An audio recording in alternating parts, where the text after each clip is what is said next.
Baik penonton, kembali bersama kami dalam Selamat Pagi Malaysia. Seperti yang kita sedia maklum, tarikh-tarikh penting untuk pilihan raya umum yang ke-15 ini sudah pun diumumkan oleh Suruhanjaya Pilihan Raya SPR dan sepasti kurang daripada 10 hari saja lagi untuk kita meniti tarikh penting iaitu hari penamaan calon yang akan berlangsung pada 5 November 2022. Jadi pagi ini kita akan memperhalusi topik berkenaan antara kredibiliti calon atau parti. Mana satu akan menjadi pilihan dan juga sandaran kepada pengundi-pengundi khususnya untuk PRU ke-15 ini. Jadi pada pagi ini kita bersama dengan Dr. Syaza Farhana Muhammad Syukri yang merupakan pensyarah kanan Jabatan Sains Politik UIAM. Assalamualaikum Doktor. Waalaikumsalam. Baik Doktor, kalau kita lihat situasi pilihan raya umum ke-15 pada kali ini cukup unik kerana kalau kita memberikan gambaran kepada penonton iaitu kerencaman gabungan parti yang bertanding. Misalnya di Semenanjung Malaysia sahaja terdapat 4 gabungan parti asas terbesar iaitu Barisan Nasional, Pakatan Harapan, Perikatan Nasional dan juga GTA. Jadi pandangan Doktor sendiri, adakah kerencaman parti-parti yang bertanding untuk PRU ke-15 ini merupakan sesuatu yang baik untuk iklim demokrasi negara kita ataupun sebenarnya ianya bakal memecahkan undi untuk rakyat kelak? Terima kasih soalan itu. Sangat menarik. Kalau tanya saya lah, sebenarnya ini adalah bagus untuk demokrasi. Lagi banyak parti, lagi banyak gabungan itu sebenarnya elok untuk demokrasi. Sebab kita tengok pada asas demokrasi itu, apa itu demokrasi? Kan demokrasi itu adalah rakyat yang memilih kerajaan mereka untuk diri mereka. Jadi untuk memilih, bukankah lebih elok kita mempunyai lebih banyak pilihan?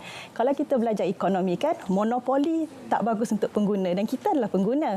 Kalau dalam politik sama jugalah, kita adalah pengguna politik. Bila ada banyak parti dan gabungan, parti-parti ini perlu bertanding. Mereka perlu kompetitif antara satu sama lain untuk dapat undian kita. Sokongan kita kan. Jadi dalam situasi ini parti-parti perlu memberi cadangan dasar-dasar yang baik yang rakyat mahu, yang rakyat perlukan. Jadi saya rasa amat baiklah kita ada banyak parti-parti ini. Tapi saya akui juga sebenarnya bila kita ada banyak gabungan dan parti, dia akan memecah belahkan undi kita. Ini sebab sistem undi di Malaysia. Kita call it first past the post kan. Bila first past the post ni satu pemenang saja di satu-satu kawasan. Jadi yang lain tu jadi yang kalah tu dia tak dapat apa-apa. Jadi sayang. Itu yang bila orang kata akan pecah belahkan undi. Sayang yang lain tu. Tapi kalau kita mahukan demokrasi yang matang, saya rasa tak salah. Saya rasa lebih elok pun kita ada banyak pilihan supaya parti-parti ini dipaksa secara tak langsung untuk memberi yang terbaik dan juga mereka perlu belajar untuk berkompromi antara satu sama lain. Itu yang kita nak, yang terbaik untuk Malaysia.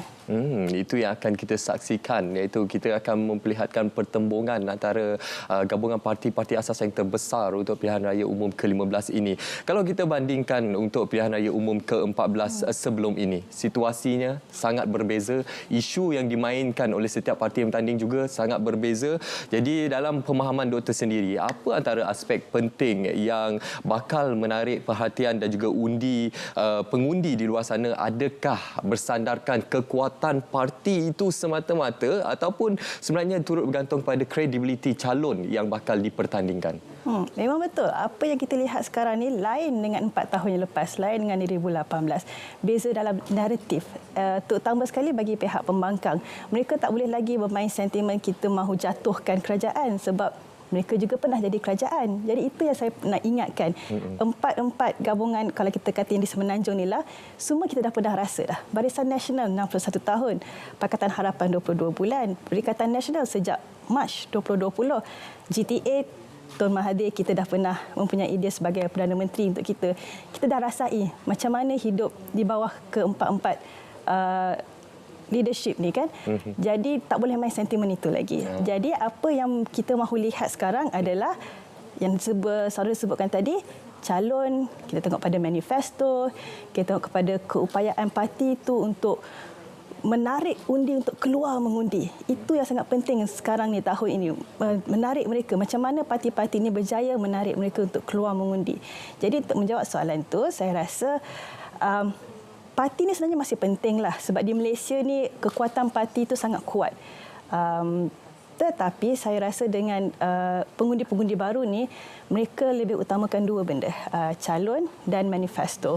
Memang banyaklah penyidikan yang tunjuk sejak PRN Melaka, Johor, pengundi tengok pada calon. Mereka nakkan calon yang berwibawa. Kalau boleh malah mereka nak calon yang berwibawa daripada parti yang mereka sokong. Tapi lebih daripada itu, saya rasa calon itu sangat penting, yang berkredibiliti yang seperti disebutkan tadi.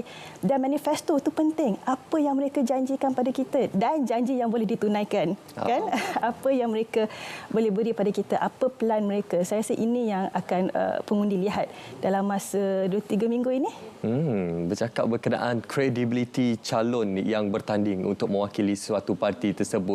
Apa sebenarnya ciri-ciri wakil rakyat yang diperlukan oleh setiap masyarakat bagi kawasan tersebut untuk ketika ini, Doktor? Okey, sebenarnya soalan tu jawapannya lah sedikit subjektif. Walaupun dia sebenarnya kredibiliti ni adalah ada kayu ukur objektif dia, tapi lain pengundi, lain yang diutamakan. Sebab kata orang London is in the eyes of the beholder, kan? Setengah orang dia tengok pada itulah pendidikan latar belakang. Setengah orang dia tengok pada personality, kepribadian. Jadi bila kita kata kredibiliti ni dia lain-lain. Tapi kalau tanya saya utamakan 3 kredibiliti lah, 3 ciri wakil yang kita mahu. Yang pertama, pendidikan. Bila saya kata berpendidikan ni, saya taklah kata semua calon tu kena ada ijazah Oxford, Cambridge, Harvard, bukan. Tapi mempunyai sekurang-kurangnya pendidikan tinggi yang diiktiraf. Pentingnya pendidikan ni sebab dia menunjukkan yang calon ini dan insya-Allah wakil rakyat tersebut akan berfikir panjang bila mereka akan membuat dasar-dasar dalam masa hadapan, kan. Jadi pendidikan tu saya rasa penting. Dan semalam PKR telah umumkan calon-calon mereka banyak daripada profesional, doktor-doktor. Namun saya akui ada juga yang kata bila kita ada wakil rakyat yang berpendidikan ni, kadang-kadang mereka boleh angkuh sedikit. Sebab mereka rasa mereka lebih mengetahui, lebih pandai. Jadi kalau saya akan campur pendidikan itu dengan ciri kedua bagi saya yang penting, iaitu pengalaman. Jadi kita nak wakil rakyat ni, kita tengok dia ada pengalaman. Jadi macam mana kita tengok pengalaman dia? Tengoklah macam mana dia sebelum ni, macam mana dia bekerja. Kalau dia dalam kerajaan, apa dasar-dasar yang dia buat. Kalau dia dalam pembangkang, macam mana dia di parlimen, kehadiran dia di parlimen, macam mana dia berdebat di parlimen. Kalau kita ada calon baru, banyak calon baru kan tahun ni. Jadi tak pernah dalam politik, tak apa. Kita tengok macam mana mereka di organisasi mereka sebelum ni. Kalau mereka dari korporat, macam mana mereka di korporat. Dari NGO, kita tengok macam mana mereka di situ. Jadi pengalaman bagi saya adalah ciri kedua yang sangat penting yang kita kena lihat. Saya ada ciri ketiga yang saya nak tambah, iaitu untuk kita, kalau boleh, jangan pilih wakil rakyat yang bermain sentimen. Saya rasa ini penting sebab bila saya sebut sentimen, saya maksudkan benda-benda yang on the surface, kan, benda-benda yang cetek. Bahaya sebab bila mereka bermain sentimen, ini akan memecah belahkan Malaysia dan bukan ini yang kita mahu. At this juncture, apa yang Malaysia mahu adalah wakil rakyat yang boleh menyatu padukan Malaysia. Jadi saya rasa ini 3 ciri yang bagi saya paling penting lah. Adalah ciri lain orang kata kesihatan, umur, tapi ini yang saya rasa paling penting. Itu sangat pentinglah untuk kita ketengahkan sebagai seorang wakil rakyat yang benar-benar berjiwa rakyat, yang sentiasa turun padang menyantuni rakyat dan memahami setiap isu yang berlaku dalam komuniti tersebut. Jadi bagaimana Doktor melihat peranan parti sangat penting dalam hal ini untuk kita, untuk setiap parti tersebut menyaring setiap calon yang bakal diketengahkan untuk memperlihatkan kredibiliti setiap calon tersebut. Jadi bagaimana kita boleh berikan contoh baru-baru ini semua parti politik mengenakan syarat ketat pemilihan calon bertanding PRU 15 termasuk isu poligami di Siam dan juga memasukkan kelulusan akademik. Jadi bagaimana peranan parti dalam ini untuk kita memastikan calon yang bakal ditandingkan ini adalah calon yang tidak akan mendatangkan isu di kemudian hari kelak. Betul-betul. Macam yang kita bincangkan tadi kan, parti di Malaysia ni memang memainkan peranan yang sangat besar, sangat penting. Parti itu sangat, orang kata, established dekat Malaysia. Jadi peranan mereka sungguh besar. Sebelum kita, rakyat-rakyat, kita akan saring juga kan. Kita ada banyak calon nanti, kita akan pilih yang terbaik untuk kita. Jadi kita akan buat kita punya personal saringan kan. Parti-parti sepatutnya sudah membuat semua ini. Mereka sudah tengok latar belakang yang saya sebutkan, pendidikan apa semua. Termasuklah tadi hal-hal peribadi kan saya kata tadi, setiap orang ada lain dia punya punya prioriti. Kan? Ada parti yang dia mengutamakan hal-hal peribadi seperti ini, latar belakang. Ada yang kata ini tak berapa penting. Tapi parti akan membuat saringan berdasarkan apa yang penting bagi parti itu tersebut untuk menang. Kan? Jadi parti akan membuat semua kerja-kerja ini. Bagi saya, parti juga perlu mengutamakan dan menyaring supaya wakil rakyat ini bukan sekadar bermain dengan legasi juga. Legasi ini maksudnya mereka datang daripada keluarga ataupun latar belakang politik. Ini membantu, saya tak nafikan. Tapi parti sepatut memberi lebih perhatian seperti kredibiliti yang kita sebutkan tadi. Ciri-ciri lain yang akan turun ke padang, yang akan berjumpa dengan rakyat. Lagi satu, populariti. Kadang-kadang juga macam saya kata parti ni dia nak menang. Jadi dia akan pilih calon yang popular. Calon yang popular ni dia ada pros and cons lah kan. Kalau dia popular tapi dia tak boleh buat kerja, tak jadi juga. Jadi dia jadi a bit difficult. Nak menang ke ataupun nak terbaik untuk Malaysia? Of course kalau tanya saya nak yang kedua lah. Kita nak wakil rakyat yang terbaik untuk Malaysia. So harap parti-parti memainkan peranan untuk menyaring macam itulah. Doktor tadi menyebut berkenaan calon yang popular. Ialah sekarang ini merupakan zaman internet dan semuanya bersandarkan kepada media sosial.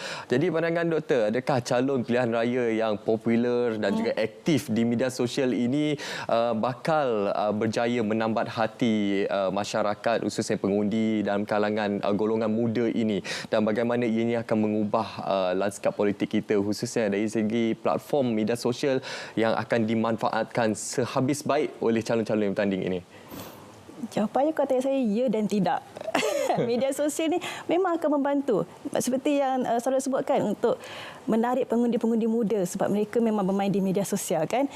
Jadi dia membantu untuk menarik perhatian pengundi muda ni yang mungkin tidak mengambil tidak memberi perhatian sangat dalam isu-isu semasa, isu-isu politik. Jadi bila dia buka media sosial, dia buka TikTok, dia Facebook, dia siapa yang muncul dekat dia punya timeline tu, dia rasa macam mesti orang ini bagus. Kan? Kalau tak, kenapa algoritma menunjukkan seseorang ini? Jadi, ia mungkin membantu untuk menarik pengundi muda bagi saya yang tidak berapa ambil peduli tentang isu semasa. Tapi kenapa saya kata tidak? Sebab Malaysia sekarang sudah matang. Pengundi kita sudah matang. Macam saya sebut tadi, saya rasa sentimen-sentimen ini dah tak berapa berjaya. Mungkin akan dapat menarik sesetengah pengundi, tapi saya rasa secara keseluruhan pengundi Malaysia sudah matang. Mereka nak tengok calon yang betul-betul boleh buat kerja. Maksud saya di sini, mereka mungkin popular di media sosial, di alam maya. Bagaimana di luar sana? Bagaimana di lapangan? Adakah mereka boleh menyantuni rakyat-rakyat, boleh buat kerja? Ini yang pengundi mahu lihat sekarang. Jadi itu yang no dekat situ tu. Tapi at the end of the day, saya rasa media sosial ni sebenarnya membantu juga sebab kita ada banyak calon baru sekarang dengan masa yang singkat daripada penamaan dengan hari mengundi. Calon-calon baru ini mungkin tak sempat nak betul-betul berjumpa dengan rakyat mereka, pengundi mereka. Jadi media sosial ini membantu mereka. Dan jangan lupa di Filipina tahun bila Filipina presidennya Bongbong Marcos menang, antara sebabnya adalah beliau popular di media sosial. Jadi saya rasa boleh juga berlaku di Malaysia. Media sosial menjadi penyebab kemenangan satu-satu parti. So pasti banyak perincian kita perolehi daripada pandangan dari doktor sendiri. Jadi doktor, sebagai kesimpulan untuk topik kita pada pagi ini, iaitu antara kredibiliti calon atau parti, mungkin ada sedikit kata-kata yang ingin doktor sampaikan kepada seluruh masyarakat, khususnya kepada 21.1 juta pengundi yang bakal turun pada tarikh penting kelak, tarikh keramat 19 November 2022. Apa yang perlu dinilai oleh semua pengundi, khususnya untuk kita memastikan kestabilan dan kesejahteraan Malaysia jangka masa 5 tahun yang akan datang? Apa yang perlu dinilai bagi saya, lihat pada calon lebih daripada parti. Macam saya kata, saya faham kita ada attachment dengan parti, kebanyakan kita. Tapi yang muda-muda ni dia tak ada attachment lagi. Jadi silalah, tolonglah lihat pada calon anda di kawasan anda. Lihat manifesto mereka, dan bila manifesto ni macam saya kata, nilai mana yang janji-janji angin, mana yang betul-betul boleh dilakukan dalam masa 5 tahun yang disebutkan tadi. Ini perkara yang kita perlu lihat. Tapi bagi saya, paling penting yang saya nak kongsikan adalah tolong keluar mengundi. Itu saja. Tolong keluar mengundi.